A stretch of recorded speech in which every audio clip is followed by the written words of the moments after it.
Hello, Ashley. You are too busy. You Irish goodbye.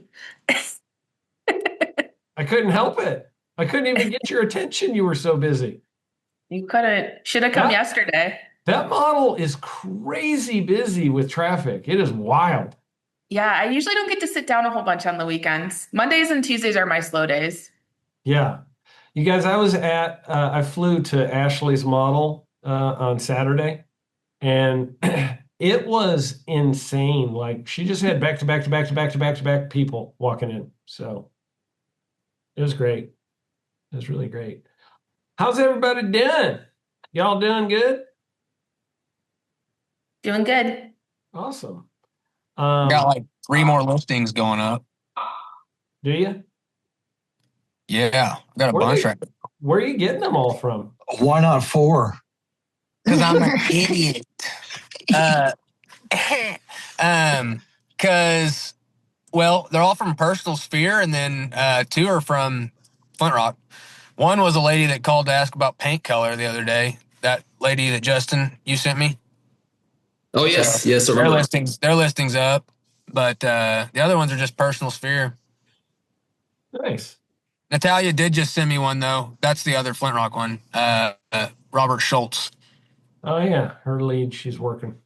Good. hmm So I'm supposed to meet with him tomorrow. And then today I got another one in Republic that I'm supposed to go meet and put up. So that's good. That's great, man. Exciting. Um, anybody have any objections, challenges, obstacles, hurdles that I can help with today of anything that you ran into over the last couple of days that stumped you or stopped you working through getting somebody to contract? The people I was talking to when you guys left on Saturday, Oh yeah. I don't know why everybody comes here and then they leave for vacation, but I feel like that's like my last three houses, everybody has been like they come in and then they're like, "Oh, but I'm leaving to go out of town." So I just got their price out this morning. And they're leaving tomorrow for Florida. So I'm gonna have to. I offered to do it virtually for them because I don't want them to come back and not do it, but they can't meet me. So it's either do it virtually, which they agreed to, or wait. They're gonna be gone 2 weeks, back for a week, and then back in Florida for the winter. So I was hoping if I did it virtually now that I could get them in to do the purchase agreement when they're back for that week. Yep. That is a challenge. Are they going to move forward? Because the words I heard out of their mouth are, we're not really looking to build a house right now. They weren't, but they really like it. They really liked it and they did the price out and she really wanted it, especially after she talked to Mike. So I don't know. I don't know how serious they are, but they did the price out, so they have to be a little bit. Wow. That's pretty awesome. I mean, all I would say is take them as far through the process as you possibly can until you hit a stop sign. So, and when with them being gone, I mean, if they wanted to do the virtual price out, while they're on vacation, I would make that move. If you got to wait until they get back, then do it when they get back. But I'd try and get them in as fast as you can before they, you know, change their mind once they're back. Yeah, I figured I needed to build on that momentum, but she couldn't come in today. She's working today. They're leaving tomorrow. So I offered to do it virtually and I said I can meet with you guys later tonight and do it. And she said they're like an hour away. So she said they didn't have enough time because they're leaving tomorrow, but they would have more time in Florida. So then I said I would do it. I just wanted to make sure that's okay. Yeah, Okay. yeah, definitely. Um, well, good. I'm glad that you were able to turn them from uninterested into, yeah, we want to buy a house. That's great. I feel like if Mike's here, like they are like, oh, wait, I can talk to the owner. I think it makes them like feel special. I don't know. It does sometimes. Yeah. Um, Sometimes it totally messes your deal up because he promises things that you can't do. Yeah. Not him specifically, You but it guys, does well, happen. you guys, no, he does it a lot, but you guys were here and I felt like he was on his best behavior, so it went okay. that's Nice. fine. That's The fine. last like four that I've had just can't wait on new builds. We're just like 45 to 60 days out. They're needing something quicker, but so they suck. But So, yeah. So how do you handle that, Brady? What do you say to that person? well, I would explain to them that one, waiting on it is worth the incentive. Um, obviously there's not going to be another home that has an incentive on it. But what would you recommend? Well, my phrase that I always like to use with them is, I would say this: how long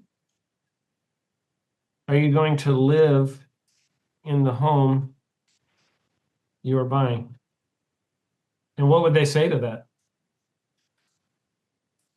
5 to 7 years or forever? I find most people say a long number, even though they only stay 5 to 7 years. I find that they usually tell you forever, 10, or 20? Yeah. yeah, or 10 or 20 years. So, their answer is 10 to 20 years or forever, right? So it's like my response to that is I feel like waiting to get exactly what you designed is worth it for a home you're going to live in for a long time. Even if they're not designing it? Well, I mean, if they're doing from scratch, right? They're building from scratch, they're picking their stuff. Oh, well, yeah, these ones were like looking at houses that were on the MLS that were, uh, just longer completion dates. We'd started on them already, but Yeah. Let me finish my thought here for a moment. A sorry. couple months of discomfort is worth 20 years of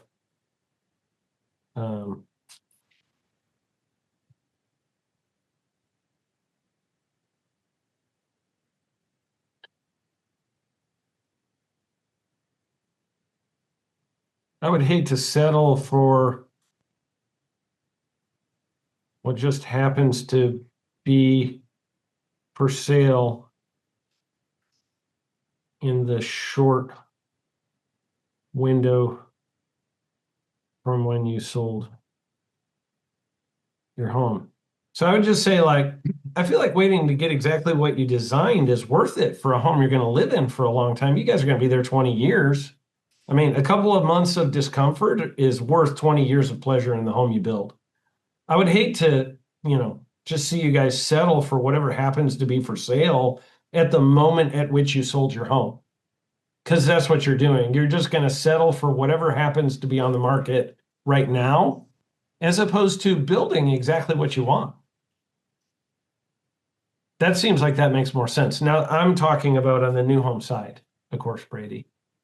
Yeah. Selling them one of our homes, the customer who's like, yeah, I just need to find something move-in ready and I'm not going to do anything unless you have exactly what I'm looking for right now. That's what's great about building is we can get you exactly what you want, right? We've got a lot of different ways we can do it, a lot of different color selections, a lot of different, plus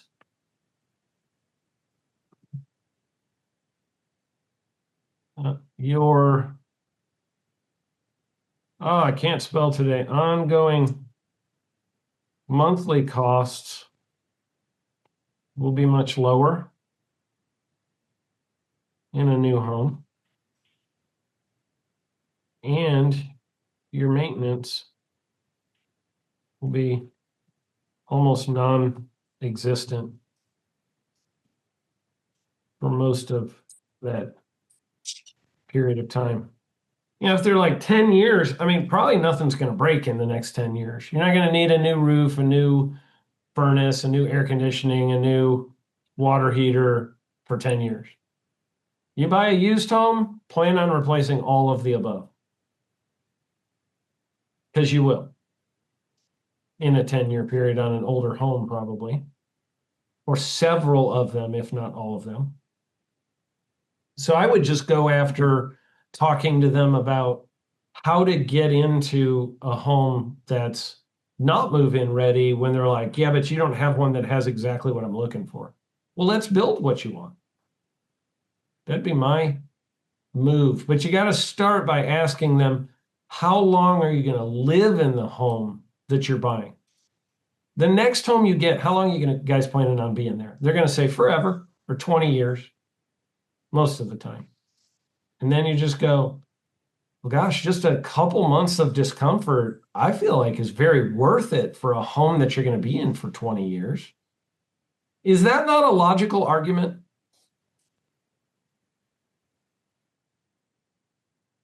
Anybody? It is. Anybody? Okay, thank you for your feedback.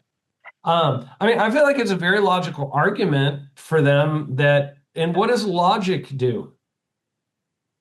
Logic is the midnight salesman or something like that. Yeah, logic is the midnight salesman. They go home and they talk themselves into it.